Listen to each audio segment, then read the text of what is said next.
dans cette interview invitée du journal. D'abord, le billet collector, ça fait tollé général. Je vous ai lu sur Twitter qualifiant ça de la bêtise pour vous. Vous avez même eu envie de vous suicider. Qu'est-ce qui vous dérange dans ce billet collecteur où on voit le président Joseph Kabila, ancien président, et Félix Tshisekedi, et puis 6 millions pour fêter l'alternance? Oui, comme vous savez, j'étais l'un des concepteurs du franc congolais.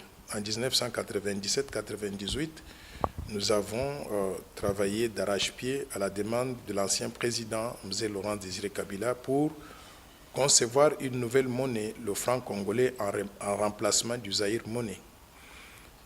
Quand on avait le Zaïre, tous les billets des banques avaient les effigies de l'ancien président, le maréchal Mobutu Sese Seko. Et je me rappelle exactement quand le président Laurent Désiré Kabila est arrivé au pouvoir, il m'a appelé et il m'a dit « Je voudrais qu'on remplace ces billets des banques immédiatement ». Je lui ai demandé pourquoi. Parce qu'il ne voulait pas voir la photo de Mobutu Sese Seko circuler sur les billets des banques alors qu'il n'était plus au pouvoir.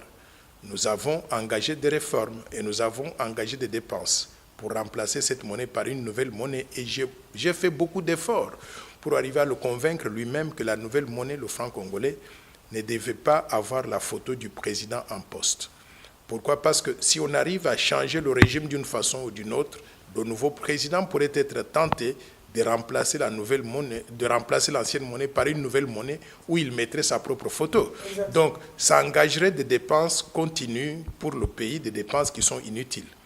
Pour cette raison, j'avais convaincu le président à l'époque à ne pas faire cela. Et il avait accepté qu'on ait le franc congolais que nous avons aujourd'hui, qui n'a pas la photo du président en poste sur les billets des banques.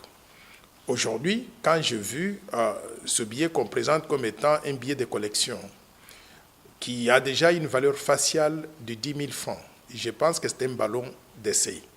Si le peuple congolais arrive à accepter ce billet-là, demain, ça deviendra un vrai billet de banque qui va circuler en République démocratique du Congo. Et je pense qu'on aura en ce moment-là fait du recul. Sur base de quoi?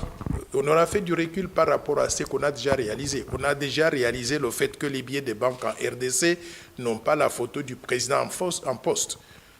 Ça, c'est la première raison. Mais la deuxième raison, c'est quoi? C'est que pour imprimer un billet, même un billet de collection, auquel on a donné la valeur de 10 000 francs, même si ce n'est pas une valeur transactionnelle. En réalité, si ce n'a pas de valeur transactionnelle, ce que ça veut dire, c'est que la valeur transactionnelle est de 0. C'est-à-dire que ce billet vaut 0. Maintenant, pour imprimer ce billet, il y a un coût de production.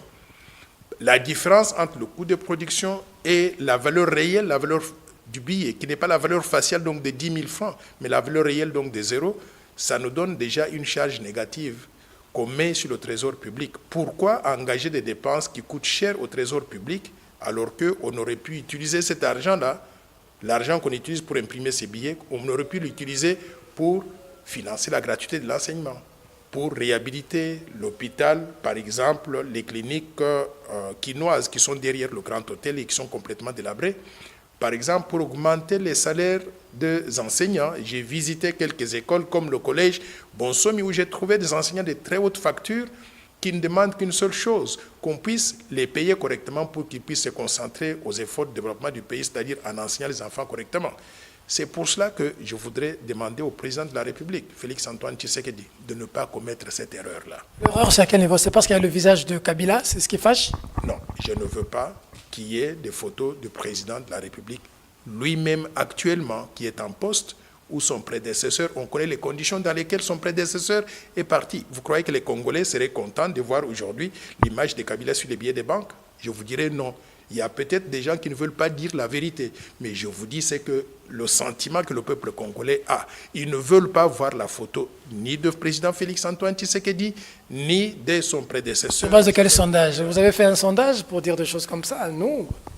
Vous savez, je suis quand même spécialiste de ce secteur-là. Et je voudrais vous informer que j'ai publié 2 livres dans le passé. La bataille pour une monnaie nationale crédible. La bataille dont je parle là, pour une monnaie nationale crédible, c'est la bataille pour le franc congolais, pour qu'il puisse retrouver la vitalité qu'il faut et que ce soit une monnaie aussi bonne que le dollar et l'euro. J'ai publié aussi un autre livre qui s'intitule « Vision pour une monnaie forte », plaidoyer pour une nouvelle politique monétaire au Congo. La vision pour la monnaie forte dont je parle, c'est le franc congolais. Donc j'ai étudié ces questions-là Et ce que je présente là, ce sont les conclusions auxquelles je suis arrivé. J'avais mené la réflexion dans le passé en m'appuyant sur les expériences accumulées par d'autres pays à travers le monde qui ont estimé que quand vous êtes président de la République, ne mettez pas vos photos sur les billets des banques. Pourquoi? Parce que vous discréditez une monnaie qui déjà n'a pas de valeur. Le franc congolais n'a pas de valeur aujourd'hui. Vous savez quoi? 95% de la monnaie congolaise, de la masse monétaire congolaise, se trouve en dollars. Pourquoi elle se trouve en dollars? Parce que les Congolais n'ont pas confiance dans les billets des banques qui circulent dans notre pays. Alors, il ne faut pas ajouter au problème. Cherchons à régler le problème pour crédibiliser la monnaie congolaise pour qu'elle redevienne aussi bonne que le dollar et l'euro. Et l'une des choses que nous devons faire pour crédibiliser la monnaie, c'est déjà avoir des signes monétaires qui n'ont pas les photos des politiciens, qui n'ont pas les photos du président en poste, mais également de son prédécesseur qui est parti dans les conditions que nous connaissons. Tout le monde le sait, la Banque centrale aujourd'hui n'a pas de réserve d'échange. Ah bon? Les réserves d'échange qu'on a eues il y a un an, il y avait 1,2 milliard 200 millions de réserves d'échange. Aujourd'hui, on est descendu à environ 800 millions de réserves d'échange. Vous disiez, le réserve d'échange, c'est ce que Kabila a laissé. Oui, mais je ne voudrais pas donner du crédit là où le crédit ne devrait pas être donné. Je voudrais dire ceci. Lorsque Joseph Kabila est parti du pouvoir, il nous a laissé 1,2 milliard de réserves d'échange. Il nous a laissé aussi 3,7 milliards de dettes intérieures et 4,7 milliards de dettes extérieures. Donc, en réalité, il n'y avait pas de réserve d'échange. Ce qu'il a laissé là, c'est une gymnastique financière. En réalité, on n'avait pas de réserve d'échange. Kabila a laissé les caisses de l'État vides. Et on a présenté cela en disant, c'est des gymnastiques cosmétiques pour dire, vous avez 1,2 milliard, je vous ai laissé 1,2 milliard, mais je vous laisse aussi, ça on ne le dit pas, 3,7 donc de dette intérieure qu'on ne payait pas. Et d'ailleurs, la dette intérieure est beaucoup plus élevée que ça. Vous savez pourquoi? Toutes les entreprises publiques, il y a des arriérés de salaire. Allez par exemple à la SNCC, qui est une entreprise de l'État, il y a 2-3 années d'arriérés de salaire. La MIBA, 3-4 années, 5 années d'arriérés de salaire. La SONAS, la même chose. L'ONATRA, la même chose. Quand on va faire l'inventaire de tous même à la SONAS, à la SONAS partout, toutes les entreprises publiques sont en faillite. Si on arrive à faire l'inventaire de tous ces arriérés de salaire, on les met ensemble, on ajoute à la dette intérieure, vous allez découvrir que la dette intérieure du pays avoisine environ 10 milliards de dollars. C'est une situation catastrophique, à comparer à 1,2 milliard de dollars de réserves que Joseph Kabila nous avait léguées et aujourd'hui qui s'établissent simplement à 800 milliards de dollars. Pour que les gens comprennent très bien, prenez les réserves d'échange que nous avons aujourd'hui de 800 millions de dollars divisées par la population congolaise. La population congolaise, moi je fais l'approximation à 100 millions d'habitants que nous sommes aujourd'hui. Prenez 800 millions divisé par 100 millions, vous trouvez 0,08, donc 8 cents par personne. Si on donnait à chacun de nous, 8 cents c'est l'équivalent d'à peu près 1000 francs. Si on donnait à chacun de nous donc 1000 francs, qu'est-ce que nous pouvons faire avec 1000 francs? C'est vous dire que les réserves d'échange ne valent pas grand-chose. C'est rien, c'est dérisoire. Alors, deuxième dossier, c'est la BCDC va être rachetée par Equity Kenya.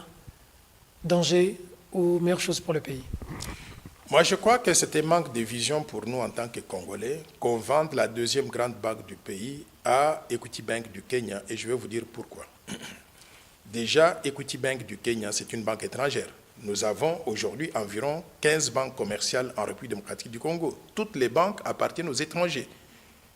C'est lui qui contrôle les banques, contrôle l'économie d'un pays. Si nous n'avons pas de Congolais dans les banques, ça veut dire que les Congolais ne contrôlent pas leur propre économie. C'est la première chose. Donc je voudrais qu'on inverse en tant qu'autorité monétaire. Si on a la Banque centrale, on a le gouvernement qui travaille ensemble. Il devait miser à pouvoir ramener les Congolais. Quand je dis Congolais, c'est-à-dire des individus ou des entreprises, le secteur privé, ou même l'État dans le capital des banques. Deuxième danger que je vois, c'est que Equity Bank, même si elle porte l'étiquette du Kenya, elle est listée à la bourse de Kigali au Rwanda et de Kampala en Ouganda. Ce que ça veut dire, c'est que les Ougandais et les Rwandais aux côtés de Kenya sont actionnaires donc dans Equity Bank. Est-ce que les Congolais sont conscients qu'on est en train de vendre la deuxième grande banque du pays aux Rwandais, aux Ougandais, aux Kenyans? Ils ne sont pas conscients de ça.